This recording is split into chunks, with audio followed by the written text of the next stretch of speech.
বাংলাদেশে লবণ চাষের আওতাভুক্ত কত জমি আছে সে সম্পর্কে জানলাম।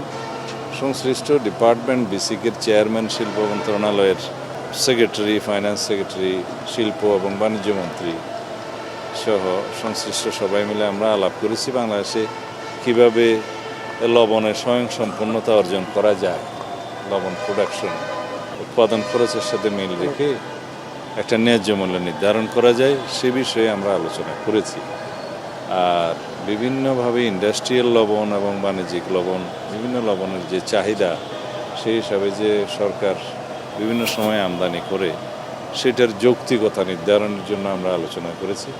এ বিষয়ে আমাদের আরও তথ্য উপাত্ত সংগ্রহ করতে হবে এবং তারপরে আমরা একটা সিদ্ধান্তে যেতে পারবো এবং বাংলাদেশে যাতে লবণ চাষিরা তাদের ন্যায্য মূল্য পায় চাহিদা মতো, এবং বাংলাদেশে যাতে লবণ চাষের ক্ষেত্রে আমরা স্বয়ংসম্পূর্ণতা অর্জন করতে পারি সেই বিষয়টা মাথায় রেখেই পরবর্তীতে আমরা সেই সিদ্ধান্তগুলো নেব মাননীয় প্রধানমন্ত্রীর নির্দেশনা অনুযায়ী।